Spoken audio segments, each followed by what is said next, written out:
भोजन के लिए। कहा कि मैं भोजन नहीं कर सकता, मेरे पास बेचैनी है, सारे अंगों में जलन रोग होता है, मैं व्याकुल हूं। बिरसिंह बघेला, तुम कबीर से दर्शन कराओ, तुम कबीर को बुलाओ।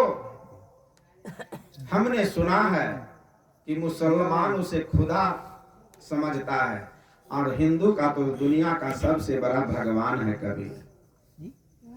तुम तुरंत कबीर को बुलाओ।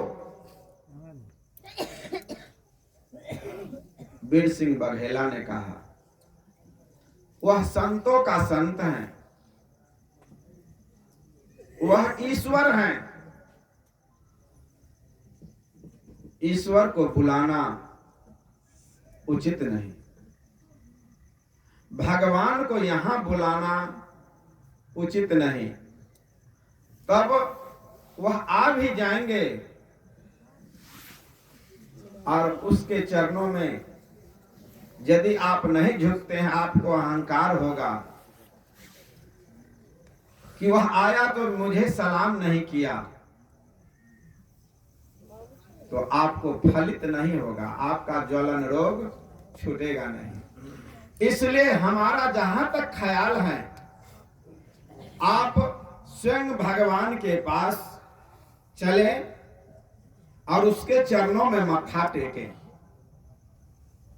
इतनी बात सुनते ही सिकंदर ने कहा कि ठीक है, चलो हम लोग चलते हैं।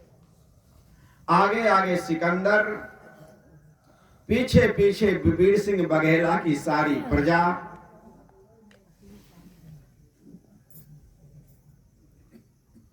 चलने की तैयारी करने से पूर्व अचानक सिकंदर पूछ दिया कि कबीर मिलेंगे कहां? कहा कि प्रत्येक संध्या 5 बजे वो गुरुद्वारा आते हैं रामानंद जी के आश्रम, और रामानंद जी के आश्रम में आकर के सामूहिक आरती वो करते हैं गुरु की। उस गुरु वंदना में वो प्रत्येक दिन 2 घंटा 4 घंटा देते हैं वहां वंदना के समय में, तो हम उसी समय में चले। यही हुआ।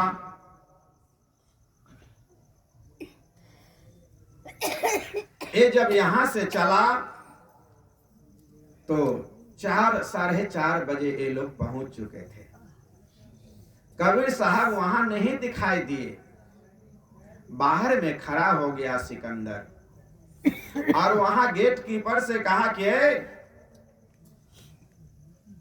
मैं कबीर के दर्शन के लिए आया हूं, अभी वह आश्रम में नहीं आए हैं, पता चला है, तो तब तक मैं आश्रम में कुछ देर प्रतीक्षा के लिए मैं आश्रम में बैठना चाहता हूं। कहा कि महाराज आप यहीं खड़े रहें, मैं अपने गुरु से पूछता हूं। वह सिकंदर बादशाह, बिरसिंह बघेला, सब के सब वहां खड़ा रहा, प्रतीक्षा करने लगा। द्वारपाल गया तो रामानंद जी से कहा कि आपके दर्शनार्थ हेतु और कबीर जी के दर्शनार्थ हेतु, खास करके कबीर भगवान से वो मिलने के लिए आ रहे हैं, इसलिए कुछ देर आश्रम में विश्राम चाहता है। रामानंद जी के कहा कि नहीं, वह आश्रम में नहीं आ सकता है, वह जहां है वहीं खड़े रहें।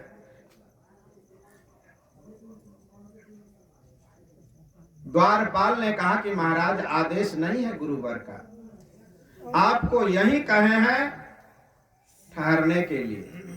इतना ही में ही वह इतना गुस्सा किया, इतना क्रोध में आया कि वह द्वारपाल को कहा कि हट जा यहां से, मैं अंदर जाऊंगा, और अंदर गया गुस्सा में।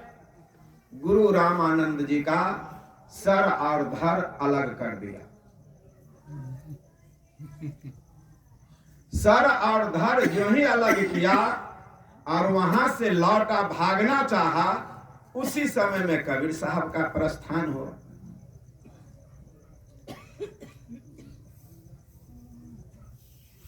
कबीर साहब के चरणों में मत्था टेका। सिकंदर और चरण को नहीं छोड़ रहा था। कबीर साहब ने कहा कि सिकंदर, तुम्हारा आगमन, तुम्हारा घबराहट, तुम्हारे चेहरे पर ये परेशानी, ये भक्त के द्वारा 51 रुपया का दान है, बहुत बहुत धन्यवाद, साधुवाद। कहा कि सिकंदर, तुम्हारे चेहरे पर परेशानी कैसी? कहा कि महाराज, पहले आप मुझे माफ कर दो। कहा कि तुम घबरा काहे रहे हो? कहा कि नहीं महाराज, पहले आप मुझे माफ कर दो। कहा कि बात क्या हुई है? कहा कि नहीं, पहले तुम माफ कर दो, तुम मेरे लिए खुदा हो, तुम माफ तो करो तब मैं कहूंगा। सदगुरु कबीर ने कहा कि जाओ, हमने माफ किया। तब उसने घटना घटी जो थी वह बात दोहराई। कहा कि हे भगवान, हे परवरदिगार, हमने एक आवेश में आकर के एक गलती की, गुरु रामानंद को हमने हत्या कर दी।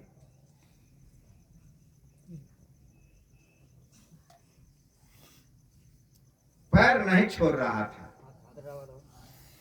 कहा कि तुम चाहते क्या हो? कहा कि संतों को हमने और फकीरों को हमने काफी सताया है, उस सताने का मुझे रिएक्शन हुआ, सारा अंग ज्वलन रोग से जल रहा है मेरा। किसी ने कहा कि कबीर ही दुनिया में एक ऐसा मालिक है जो तुम्हारे ज्वलन रोग को शांत कर सकता है। इसी उद्देश्य से मैं आपके पास आया हूं। सदगुरु कबीर जब आश्रम में पहुंचे तो रामानंद स्वामी का सर और धड़ अलग देखा। उन्होंने तुरंत ध्यान किया और ध्यान करने के बाद कहा कि गुरुजी, कबीर आपके सामने खड़े हैं। क्या बताइए? कहा कि